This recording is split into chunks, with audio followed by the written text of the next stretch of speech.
कुंभक वाला उसके संबंध में प्रश्न है।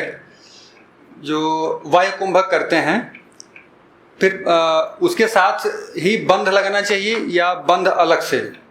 जब वायु कुंभक लगाएंगे उस समय किसी प्रकार का बंध ना लगाएं, बंध अलग हो, अलग चीज है। प्राणायाम के समय सिर्फ प्राणायाम करें, ना मंत्र का जाप, क्योंकि प्राणों को रोक देते हैं ना, नहीं, उससे सिर्फ प्राणायाम तो प्राणायाम और कोई काम नहीं। बंध का अभ्यास बाद में करें या ध्यान के समय भी कर सकते हैं, लेकिन ऐसा बंध ना लगाएं कि आपको मन एकाग्र करना है सिर के ऊपर या आज्ञा चक्र पर, और आप उड्डयन लगाए तो आपका मन नाभि की ओर भागने लगेगा, या मूलाधार लगाए तो निचले भाग की ओर भागने लगेगा या जाने लगेगा। ऐसा ना करें, बंध का अभ्यास इन प्राणायाम के अलग से? हाँ, प्राणायाम से अपने आप में अलग से अभ्यास करना चाहिए जी। तब नहीं कहते कि प्राणायाम करो। ठीक है। कुंडली ऊर्ध्व हो गई जी। क्या कुंडली ऊर्ध्व हो गई ना? जी, अभी उतनी अनुभूति नहीं हुई। अनुभूति नहीं हुई और ऊर्ध्व हो गई, चलो अच्छी बात है। तो कैसे जाना कि ऊर्ध्व हो गई है, कहाँ तक गई है?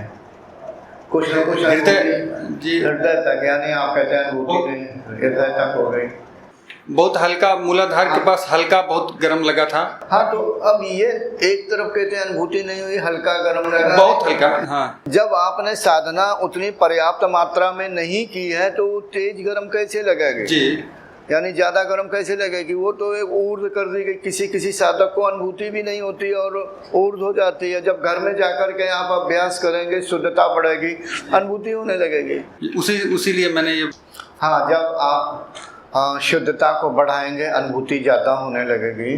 कारण कि चित्त पर जब तमोगुण की मात्रा ज़्यादा होती है तो कुंडली की अनुभूति नहीं होती है, और जब जितना ज़्यादा चित्त शुद्ध होता है तो अनुभूति ज़्यादा होने लगती है।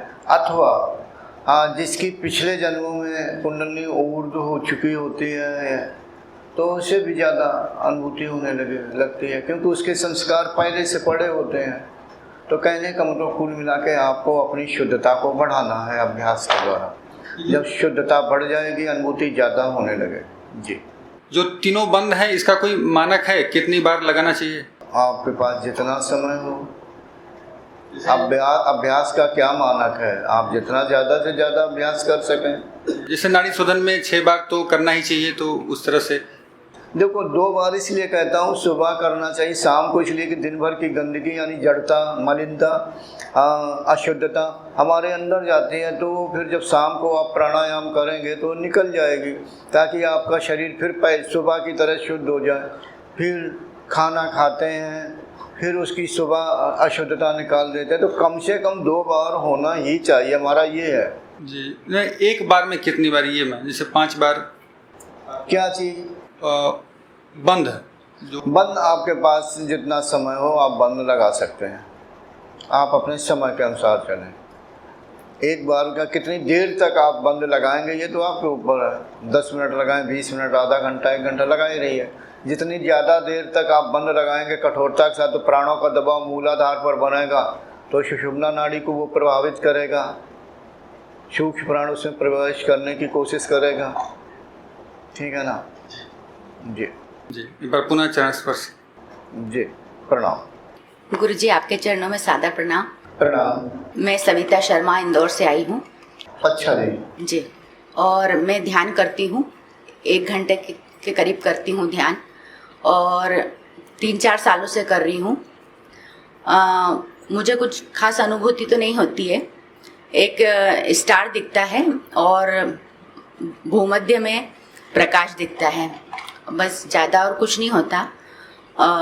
बस मुझे ध्यान करने से यह फ़ायदा है कि मेरा मन शांत हो गया है और चंचलता कम हो गई है, और आवश्यकताएं और इच्छाएं बहुत सीमित हो गई है। बस मैं चाहती हूँ कि आपकी कृपा और आशीर्वाद मुझे मिले, बस यही आशा है। हमारी कृपा, हमारा आशीर्वाद तो सभी साधकों पर है। जब मैं ओम बोलता हूँ तो योग बल निकलता है, और अंतिम ध्यान के अंतिम समय में 2 या 3 बार ओम बोलता हूँ। आप सभी तो आंख बंद किए होते हैं, लेकिन वो मेरा उद्देश्य यही होता है कि सभी पर शक्तिपात हो। ठीक है, अच्छी बात है, आप अभ्यास करती रहें। जी, बस गुरुजी ये निरंतरता बनी नहीं रहती है, बस यही। क्या निरंतरता? जो मैं ध्यान करती हूँ, साधना करती हूँ, उसमें निरंतरता नहीं बनती है। बीच क्यों नहीं बनती है, क्या बात है? कुछ न कुछ समस्याएं आ जाती है, तो फिर ध्यान करने में ऐसा करिए कि ध्यान का समय निश्चित कर लीजिए कि हमें ध्यान पर ही बैठना है।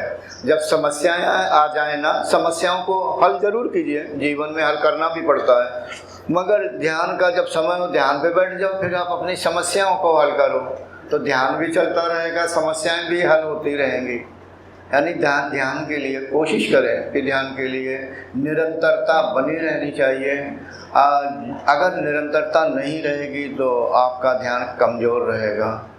निरंतरता होना अति आवश्यक है। धन्यवाद। Thanks for watching. Remember to like, comment and subscribe.